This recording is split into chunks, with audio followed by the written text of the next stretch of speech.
Well, hello and welcome to SoCal Prep Report. My name is Randy Rosenbaum, along with Tarek Fatal from SB Live. Tarek will be here in a moment. What a show we got lined up for you tonight. Carson won a city championship in boys basketball. We're going to have their head coach and one of their star players with us. Kevin Shaw is the head coach, 12th year leading the program. Ezekiel, his fine guard, who averaged 17 tonight, will join us as well. But Tarek, we have a lot to cover tonight. So many great moments, so many crazy moments this week in the prep world. I just want to give the viewers a little spice. We got a fight. We got Not disqualifications. We've got buzzer beaters, upsets. So, yeah, quite a lot to get to here in these 30 minutes, but we'll get it done. Let's start with girls basketball. We'll start with Birmingham in the city, getting by Westchester. Now, Westchester was the defending city champions here, but Birmingham got them late, 55-50. Mariah Blake, the great star for Westchester, was in foul trouble the whole game, and that really hurt the Comets. We knew this clash was coming, and we finally got it at Pasadena City College. It was Lily Martinez, actually, who gets this basket with under a minute to go. Might have been like 30 seconds. I'm not quite sure. I remember, but it put them up a basket, and it led them down for victory in another city title. Yeah, Lily's basket was a big one, really helped out. But again, Nat Lopez, short guard, did a terrific job and ended up with 13 points, leading the Patriots. Here's that goal by Lily. Yeah, Westchester tries to press and speed it up, so Birmingham breaks it, gets a layup out of it, and it came at a good time. And that I believe that actually ended up being the last field goal of the game, which helped keep Westchester at bay. Yeah, that clinched the game for the very fine Birmingham Patriots basketball team. All right, let's move ahead and talk about the Poly Parrots. They won their second consecutive Division I championship. There it is in girls basketball, 57-47 over Arleta. They finished the season 18-8. Like I said, second year in a row winning the title. Last year they beat Laces in overtime for the crown. Yeah, it's always great. One of the best things you can do is win a section title here in Southern California, and I don't know if it gets more prestigious than a city title. Yeah, Division I for the Parrots. Hannah Lysing, their big star there. Moving ahead, let's talk a little girls basketball and Kennedy High School, the Golden Cougars, in the Division II game. They were victorious over the Van Nuys Wolves by 6. That's 4 overall titles for Kennedy High School, but the first since 1987. They had a great coach back in the 80s by the name of Craig Robb, but this is the first title, and they get one here by 6 over the Wolves. All right, let's turn our attention to boys basketball in the LA City section. Let's start with the Open Division game. King Drew over Laces. Great to see new schools involved in the final. King Drew got it done. I really was impressed. We were there. Tarek and I watched this. We saw Jay-Sean Kimball put on a show. He was really impressive, only a sophomore, and I wrote a column about it, what I think is a new era coming in the city section. The Westchesters, the Facts, the Tafts of even back in the day, the Crenshaws, those powerhouses aren't quite getting to the final every year now. In fact, they're on the downslope per se. So now we're getting this new era of city section basketball. It's not bad, it's just different. King Drew's the big man on the hill right now. They're the big man on the hill, and Tarek, they're really young. They're going to be potent in years to come. Yes, and Kimball, again, here's a nice shot. As a sophomore, right, couple jab steps, nice one dribble move and a three-pointer. Really, really good team. That's going to be that's going to be good for years to come. Yeah, he's a very fun watch. Makes big-time plays. He plays through contact around the basket, even though he's short. Tremendous talent, Jay-Sean Kimball. Also, Josan Webster, the coach's son. Lloyd's the coach, Lloyd Webster. He's a very talented player as well. All right, let's talk about how our guest did in a little bit, too. We'll get to the very fine team from Carson, but let's first talk about Washington Prep. Washington Prep, this is amazing in D1 on the boys' side. 64-56 overtime, third title. Saavedra had a great game for Pedro. It wasn't enough. Washington Prep wins the championship. Yeah, again, like I alluded to, the city section is one of the most prestigious sections definitely in California, maybe even in the country, with all the history that it comes with. So I know that the schools get a lot of fandom too. Like Pasadena City College was rocking for those games. I'm sure that game was crowded too. What's interesting about Washington Prep now, they went into the state, when they have the state tournament, the regionals are going on right now. And in their state game, they won in overtime. But Tarek, it's how they won and how they got to overtime at Temecula Valley. Yeah, a little bit of drama. I believe that there was a storming of the court maybe too early. You get a technical foul. Some free throws were made. It forced overtime, and Washington Prep was able to go on the road and upset Temecula Valley. Yeah, they would have lost, but the T got them into OT, and they win the game, and they're still going. Verdugo Hills over Garfield, 54-43 in the D2 final. Don's second title. They got to go back to 2010. Jared Gibson's been the coach all the way through. When they won it in 2010, who'd they beat, Tarek Fatal? Oh, man. A guy named David Rabibo. Yep. Talk about the who's who of high school basketball. Now the man that's on top at Harvard Westlake. You know, he came from humble beginnings. What can we say? Yep, he did. Jared Gibson schooled That's them funny. Verdugo That's a Hills. good tidbit right there. Thank you very much. You were right on it. All right, in the game, and we're going to have the guys on in a moment. Carson in overtime, getting by Jordan 62-60. Jacob Ortega, big game, 23 points. And, of course, our guy, we're going to meet him in a moment, Ezekiel Harry was 17, right on his average. Yeah, you know, again, you can't get away from how great it is to win a city title for your school, for your community, and for it to come by 2 points means it was a close game. Can't wait to hear more about it. All right, let's bring the guys in now, and I'm anxious to talk to these gentlemen. Kevin Shaw, 12th year as the head coach. Ezekiel Harry, the guard. Coach, let's first and foremost congratulate you. And second, how on earth did you turn it around from 4-21 last year, a losing record at the beginning of the year, get in the playoffs, and win a Division III city title? How'd you get it done? Well, we got a group of good seniors. Most of our kids have been 3-year kids, so we were able to develop some continuity. We got dropped down to a lower division that we felt we could be more competitive. You know, we're in a league that's dominated by Division I teams. One of the teams, San Pedro, made it to the Division I championship, obviously, with a tough loss to to Washington. But tough league, the kids stuck together, committed to getting better. And more than anything, we all wanted to get that bad taste out of our mouth of that 4-21 season. As a program, as a group of athletes, we knew we were better than 4-21. And we were committed to go out and not only prove it to ourselves, but prove it to the city as well that we were better than 4-21. Ezekiel, why'd you stick it out? I mean, you've been a player there for 3 years. What kept you in the Carson program? We see so many kids jump around, but you stuck it out. Obviously, you reaped the benefits with the championship. Why did you stay a Colt? Mainly because, I don't know, just like anywhere I go, just playing basketball. So I just thought of it, I just go out there and play basketball, and then, yeah, just play basketball. I don't know.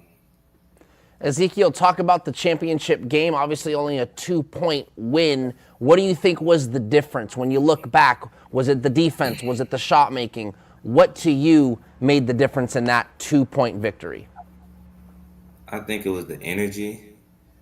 Every stop we got, every basket we scored, our ego went up, and so that kept on continuing. Our team got more riled up, and then I think that's what's made us win. Coach, for you, I mean, this just had to be a joyous time. Carson has not been a school that we think of as a dominant force in the city section in basketball. And for you to get a title, this had to make you feel good about what you're preaching on campus.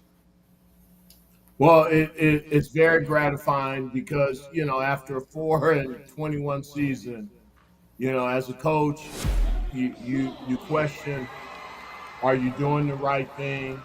Has the game passed you by? Are you going to get an opportunity to play for a championship? And, our staff, we did a lot of thorough searching after last season, and we realized we are doing the right things. We just have to grind a little bit harder. get kids to commit to the process and hope for more success. And that's what we were able to do this year. And we peaked at the right time. We won 7 out of our last 9 games, including the 4-game stretch to the championship. So the kids bought in, we worked hard, and we peaked at the right time. And, it shows the benefit of hard work and commitment to the kids. Those are life lessons that oftentimes get overlooked in sports, but it really validated those lessons this year for our kids, that if you stick with it, you work hard, good things can happen. Ezekiel, we just saw the celebration with the coach holding up the plaque. When you won the title, what was that feeling like for you to know, hey, we've come all the way through the adversity and we're a champion? What did that feel like for you? It felt great. Like, at the moment, I wasn't really thinking about it. I was just looking at everyone celebrating. I was taking in the moment. But then after the game, it really hit like we really just won. After a 4-21 season, I was filled with happiness.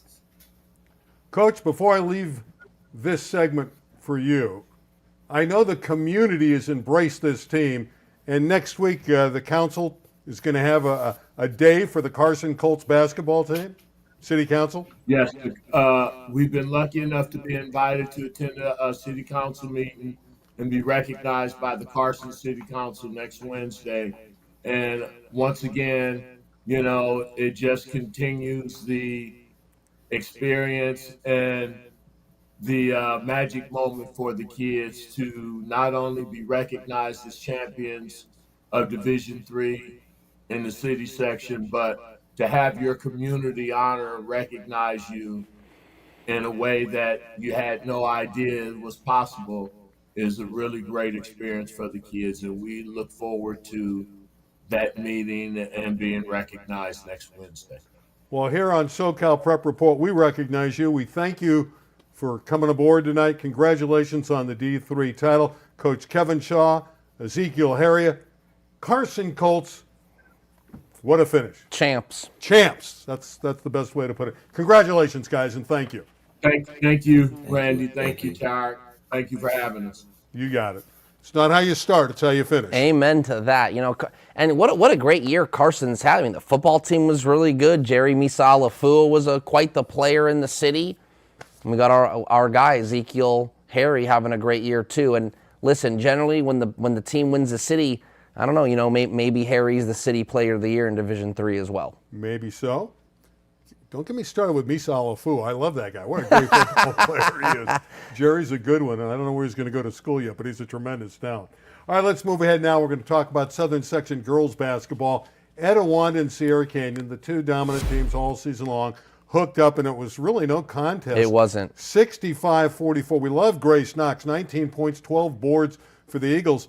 Etiwanda, Stan DeLuce's team, made it look easy. They did. It was. It got up to. It was. Obviously you see a 21-point deficit there at the final buzzer, but it was 15, 14, 16, almost the whole second half. And Stan DeLuce, as I always say, the man is on the loose because he just knows how to get his team prepared. And like you had mentioned, it really wasn't close all game. I don't know if they'll rematch again, but if they do, it'll be Tuesday night in the regional final. Yeah, and that would be at Etiwanda, so that would be a very difficult task for Sierra Canyon. You know how good they are when we're talking Grace Knox and Kennedy Smith, who had another fine game. They're All-American. We're not even talking about McDonald's her. All-American, yeah, that's how good that team is. All right, let's turn our attention to the boys' side. Harvard-Westlake, Dave Robibo, couldn't win earlier against Verdugo Hills in his career, but now at Harvard-Westlake, he wins the biggest pot of them all. The Open Division, Harvard-Westlake, the Wolverines over Roosevelt of Eastvale,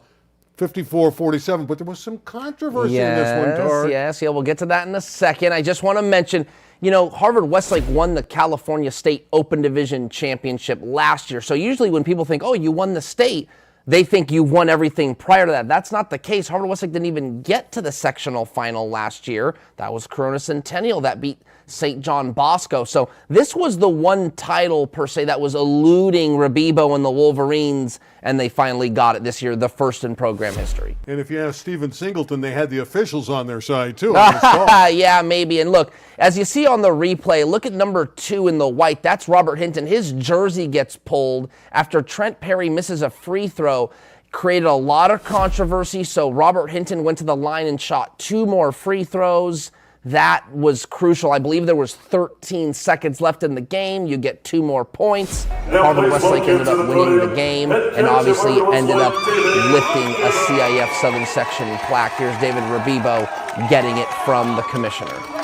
This looks like a repeat. We have this picture with him getting trophies and getting hugs very often. Dave Rabibo, handsome guy, looks good on camera, and boy, he plays the part. He wins, and he's always on camera. Yeah, he's just, listen, he runs a college-style program, if you will. And real quick, after the game, I said, hey, you've held 4 of the wins that you had through the playoffs. 3 of them, you held the opponent to their season low. What's the key? He said, well, the schedule allows us to prepare. It's like an extra day. Right. We get to prepare, and it shows in the defensive game. Nobody could get to 50 against Exactly. that team. Exactly. Great defense. Same league, Mission League. They ended up having 3 champions. We'll talk about all 3. Just heard about Harvard Westlake. The second one that won a championship in the Southern Section is a very good Notre Dame team. Now, Notre Dame had to play a solid Windward squad. These are 2 teams that fell into D1, close to being open division Correct. teams. Mercy Miller pours in 22. Notre Dame able to get by Windward. Yeah, I think we anticipated this matchup happening in the final. It was the 1 seed and the 2 seed in Division I, right there on the open division bubble, and Notre Dame, they didn't win Division I last year. They were in the open, dropped down and won the Division I state championship. So this year they get a Division I section title. Great Gavin Hightower, the player for Windward, finished with 21 in the loss. Speaking of Notre Dame, they won tonight. They knocked off Rolling Hills Prep, knocked out Harvey Catani's team. Notre Dame still going again in the state. Right, so they're on track. To defend the state title in Division I is still intact. The Knights won. They're actually going to play Mater Dei in the next round on Saturday. Want to talk about that 3rd Mission League team to win a title? Tarek loves this because Tarek's been talking about the Mission League for the last few years, saying it's the best league in California. Yeah. Happens to be right. And Alamany got a victory. This one over Bosco Tech. And again, we talked about the great games of the week and all the weird things that happen, controversial calls. We're going to get to fighting soccer in a moment. This one went 3 overtimes. Yeah, it can't get any better than that in regard to drama.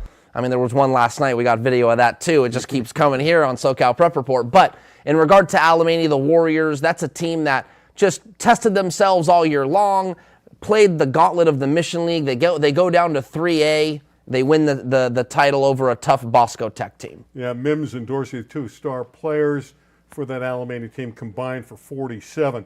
Got to have credit to Jaden Arami. He had 37 for Bosco Tech, but it wasn't enough. Alamany wins the title. All right, we do want to talk about Kevin Kiernan. Great girls coach, athletic director at Mater Dei. He's stepping down, 900 victories. He's the winningest girls coach in Southern California. Yeah, Melissa Herlihy from Harvard Westlake's now happy. I think she can finally catch up to Kiernan because he's going to retire. Great guy. There's so many great things to say about Kevin Kiernan. Can't wait to wish him a farewell as he rides off into the sunset for basketball. I believe he's still sticking on as the AD, so we'll see him around. Good dude, and what a great career he's had. Speaking of Mater Dei, this one is a result that made Kevin Kiernan happy because he is the AD. Their soccer team, the underdog against Arlington. This is the open division in the CIF Southern Section. Mater Dei gets a tremendous goal from Aiden Romo, and this is an upset. It was. Arlington came in as the number 1 seed, unbeaten, and I think they had only given up 6 goals all year. That's how good they were, but all it took was 1, and Aiden Romo, it's a nice half volley. The ball kind of falls in out of the sky. You think it's harmless, and it falls onto his left foot. Here's the video. Ball kind of drops down, bam, left-footed into the back of the net. Really, really nice strike, a clinical strike, really. And here's another replay of it. Really nice half volley. And, hey, that becomes the difference. That's soccer for you. I guess we should never be surprised if Mater Dei wins in anything. Because That's they're correct, great too. in everything. They are. And even though they're the underdog in a soccer match like this, we all know that soccer Anything there's can very go, little bit man. of difference It's between true. these teams. So congratulations to Mater Dei getting the big victory over Arlington, who was previously undefeated. Girls soccer. We talk about stories throughout this show tonight, and this one intrigues me too, because the winning goal here for Santiago in a 2-0 victory over Santa Margarita was by Crystal Medina, and she got the goal early in the game on her birthday. Hey, nothing like a nice championship for your birthday, especially when you score a goal. Fantastic evening for that young lady. For Crystal, that was her 15th goal of the season, and it was a big one that triggered the victory. All right, in the city section, we're going to have some fun with this, too. It's really not a thing that they're happy about at the section. We'll start with the boys here with Birmingham. 2-0 over El Camino, but it's what ensued afterward. And by the way, this is one of the great rivalries in the city section. In any sport, Correct. These two teams are great rivals. They're out of the same league, the West Valley League. But the fight afterwards just sucked all the energy out of the stadium. Yeah, it's something you don't want to see. We're showing because it's a news item, but we're not exactly happy to see it, of course. And there was consequences. Good on the city section for consequences, but this is the game's over. It's a handshake line that kind of turns into somewhat of a scuffle and then pours into a fight. You'll see here kind of at the top of your screen. But what ends up happening is Birmingham and El Camino Real both qualified for the regional tournament, but they got disqualified, and that was the consequence. Hey, you're going to fight and be disrespectful, we're going to disqualify you from the tournament. So that's what the city section did. Yeah, city section, no nonsense. Correct. Vicky Lagos, their commissioner, she won't have any of this stuff. And she's a former soccer player, so she really didn't like this at all. I think at times it's good to see that there are consequences for your actions. You didn't act appropriately. It wasn't sportsmanlike. Sorry, your season's over. And what do they preach at the prep level? It's all about sportsmanship. So if you break that code, you're going to get punished. All right, the girls' side. Again, El Camino's been the dominant team in girls' soccer in the LA City section. In the old days, it was Chatsworth, but in recent years, it's been ECR. But Cleveland got them 1-0. Yeah, Eric Choi is the coach at El Camino Real. He's just been in this game just about every year as he's been a coach, and more often than not, he wins these games, but sometimes he's on the losing end, and he knows all about it, what a great guy he is. But kudos to Cleveland. The Cavaliers get a city championship. And that's kudos to the West Valley. Again, very strong. Chatsworth's in that league, El Camino, Cleveland. Over the years, Granada Hills has had a very nice girls soccer team as well. So the programs in the West Valley, they get it done. All right, it's on my notepad to write down and talk to Tarek about the state tournament games. Some of them are going on tonight. I want to get your impression, what's been triggering your mind in these state games that are still going on in basketball. Well, I think maybe one of the storylines is Notre Dame. I think this is a storyline, had a great year all year. Stick with me here. Mercy Miller gets snubbed for the McDonald's All-American game. He's not in the top 100. Okay, then they don't get in the Open. Okay, then they won Division I. They keep getting snubbed, and then they get made the number 7 seed, which is pretty low, Randy, in Division I, and they beat Torrey Pines in the opening round by like 30 points. They're trying to send a message. Mercy Miller scored 40 points, had 11 rebounds and 11 assists. So what stands out to me, to answer your question, is Notre Dame not only winning games but trying to prove a point as they do it. Also, I want to show a highlight from the Sierra Canyon game. Then we're going to talk about a young lady that transcends both soccer and basketball. We'll put it all together for you.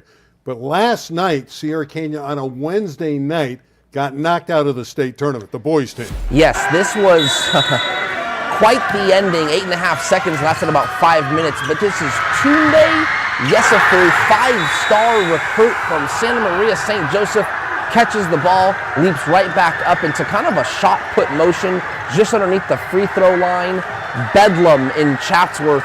St. Joseph advances 69-68. This shot coming after Ethan Johnson put Sierra Canyon up by a point with 8 seconds to go. So St. Joseph responds and got the last laugh. Yes, he can. Yes, a foo. Oh, that's good. St. Joseph moved That's on. good. I want to hear that again. One more time.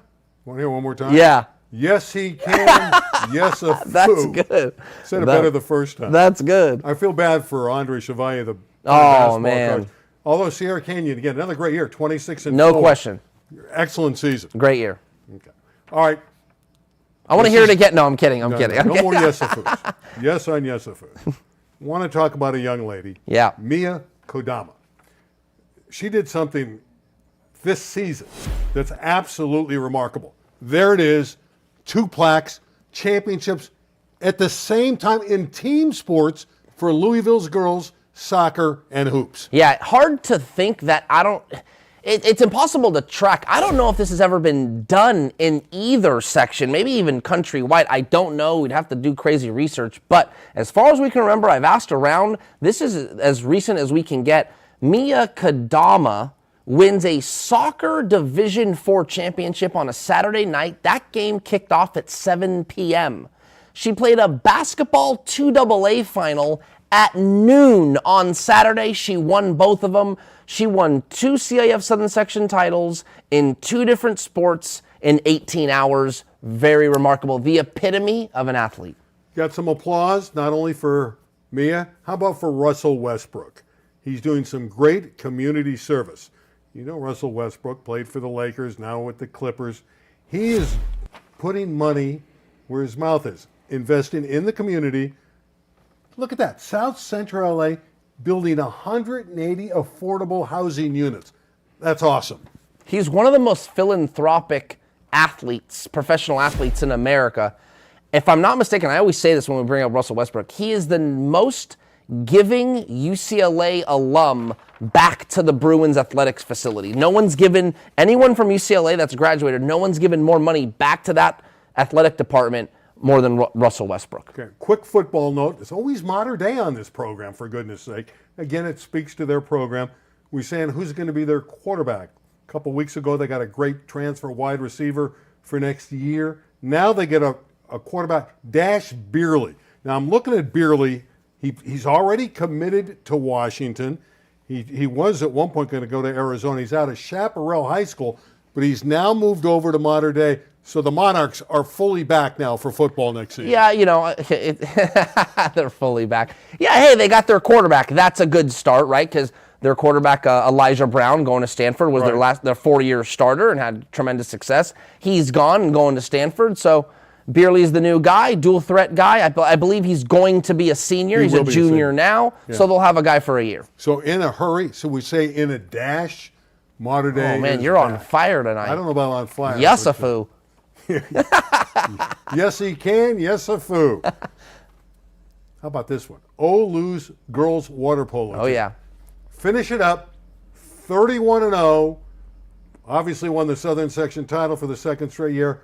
They won the regional championship. That's it. They're probably the undisputed, really, national champion in girls water polo. Congratulations to Orange Lutheran. Brenda Villa, the coach, a 4-time Olympian, a tremendous coach, and shows why. Orange Lutheran's the champs.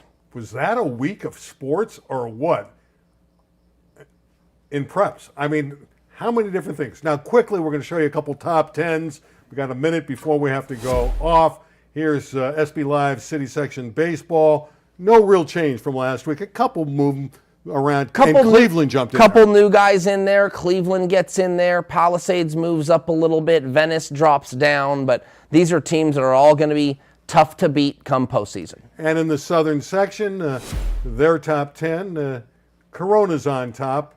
Corona's a very good baseball program, and here's that top group. I get a kick because we got the other team from Corona, Centennial, number 10. So you got 2 teams right out of Corona in the top 10. Centennial, I believe, started 5-0 or 6-0, so they creep up. Notre Dame, Sherman Oaks. All these teams are good. The one that's higher than I thought was Westlake. They started 8-0 this year. They've got tremendous pitching, and they are the Division II regional champions from last year. Let's not forget, they were in that game that went 17 innings. It took 2 days to finish. Speaking of finish, we're just about finished. But before we go, Tarek's going to be in Sacramento next week. He gets to go to the big arena and cover all the state finals. Correct. That'll be fun. State championship on Friday the 8th and Saturday the 9th. I actually get in Thursday afternoon. Thursday night, I'm going to go see Victor Wembanyama. Wait a minute. You're going to be on the show before you see Victor Wembanyama. No, I'm going to see Victor. That's it. They're telling us to wrap it up. Hope you enjoyed it. We thank the guys from Carson. For Tarek, I'm Randy. We'll see you next week right here on SoCal Prep Report. Good night, everybody. you're going to be right here. Yes. You're gonna do it for SoCal.